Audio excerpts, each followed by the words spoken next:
You're a realtor. Today, I'm going to walk through with you exactly how to make and retain more of the money that you accumulate through growing your real estate business. If your real estate related content is up your alley, please consider liking and subscribing to the channel. Without further ado, let's get into the topic. First, let's start out with retaining more money while you do business on your commission and how you actually accomplish that long term.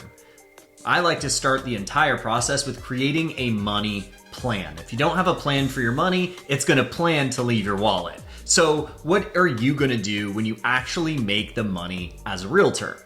Here's what I suggest. I suggest that you, one, dedicate where each bucket of your money will go from every single transaction that you complete and how it's going to filter from the initial deposit into your account. Let me explain. The first thing that ideally happens is when you get a commission, your brokerage is going to send it to your bank account. Typically what realtors do is it just goes to their direct checking account and then they start spending the money, and that's it.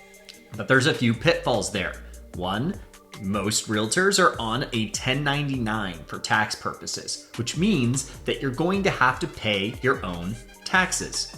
The best way to fight against this is to create a company that is actually paid the money up front. So creating something like an LLC or a limited liability corporation can actually lower the amount of tax liability that you have as an agent. So how do you do this? You go to the Department of Revenue and you go to the Secretary of State, you create an LLC, you get a corporation, effectively social security number, which is called an EIN.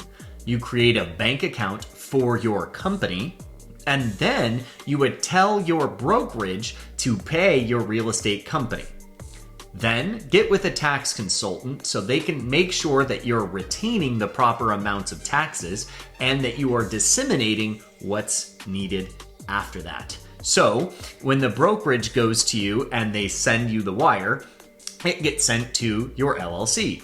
And your LLC will then retain some for taxes, send you some, and ideally also send a separate account savings for you for future investment properties, future investments in securities, or even a solo 401k that your financial team helps you create.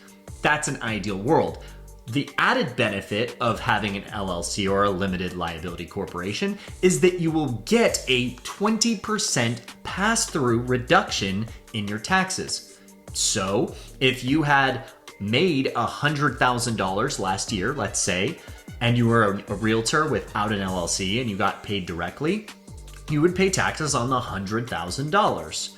If you, in the exact same situation, were paid through your LLC that then paid you, you would actually have a tax liability of $80,000, meaning that you can save substantial amounts of taxes just by setting up your business properly. That's the initial way to start building a larger foundation of income that you're already making. Another great way to do that is by finding the right brokerage to align with that helps you retain more of the commissions that you earn. If you are a part of a brokerage that takes 30%, let's say, of your commission, and then maybe there's a 6% franchise fee on top of that, and you make a $10,000 gross commission income, that means effectively you're gonna walk away with $6,400, assuming there's no transaction fees and this, that, and the other thing. But let's look at that, $6,400. Now, let's say you didn't make your LLC and you got paid directly. You also just lost another 20% in taxes that you now have to pay. Now, conversely, what if you found a real estate brokerage that cost you 80% to 20%? So now you pay the brokerage 20% instead of 36%. That same $10,000 that you retained would now be $8,000.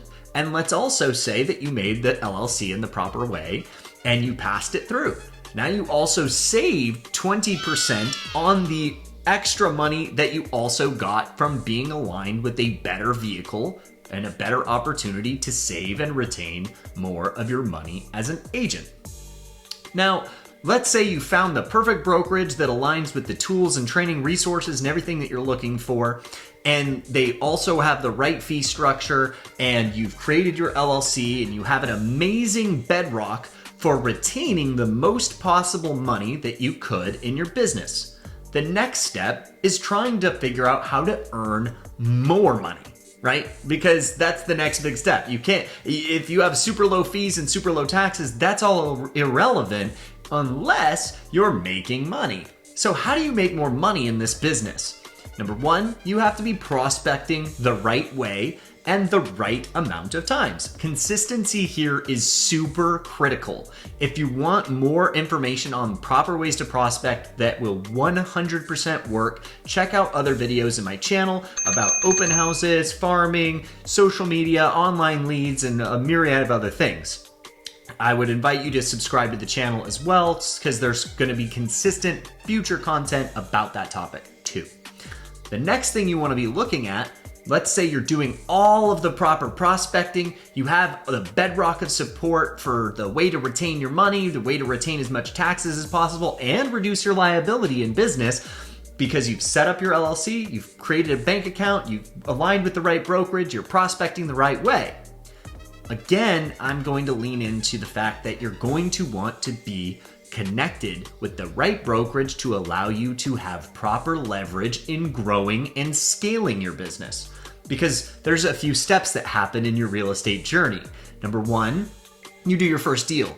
Then it's how do I get to a deal a month, 2 deals a month, 3 deals a month, 4 deals a month. But what happens at that point is every real estate agent hits an impasse. Do I build a team? Do I stay solo and try to raise my price points? How do I scale my business? And how do I leverage the brand that I've built into more money that I, again, can retain more?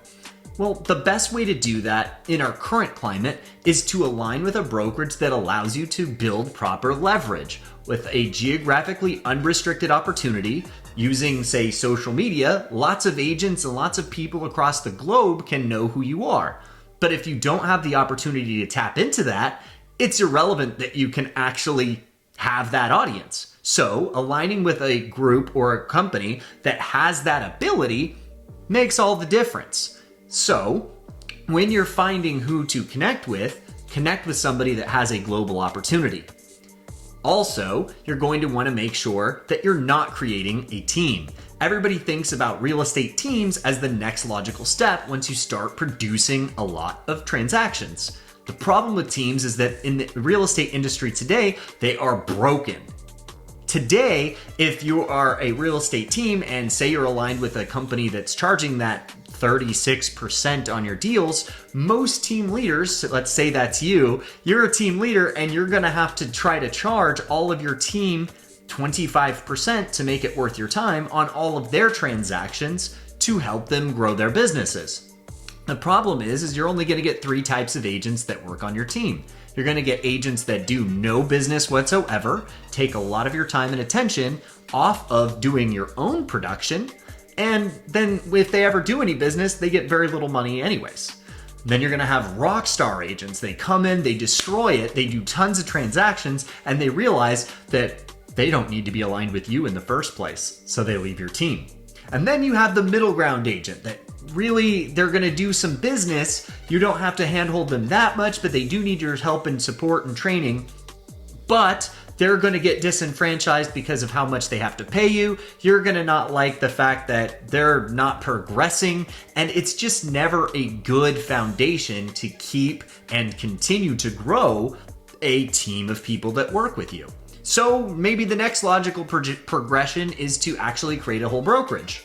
Well, when you create the whole brokerage, that doesn't work either because you're geographically restricted, you have a micro market, you're tied to specific market centers, and if you want specific information about owning a real estate brokerage, I'm happy to talk to you guys on the channel about that. I did own 4 independently held brokerage offices with well over 100 agents that worked with us, and I've helped them grow their businesses as well before I decided that the best vehicle to actually operate with what's EXP and the right team at EXP, because it properly aligns with retaining more of your income, building more income, and it operates better on the wealth quadrants with the ability to earn passive residual income, with the ability to earn securities, with the ability to retain more of your commissions, and with the ability, if you produce enough, to basically be at your real estate brokerage for less than free if the stock continues to go up and you hit icon status. If any of this is interesting to you, I invite you to click the link below in the description to schedule a time to have a small conversation with me to see if we'd be a good fit to work together.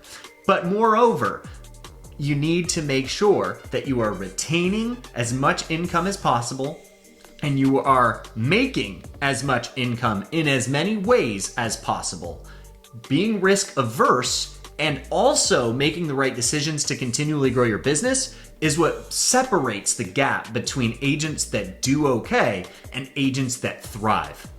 I invite you to click on more videos in my channel. Please like this video. And if you have any comments about what you think the best structure is in the real estate business, please send a comment below. I look forward to seeing you guys on the next video.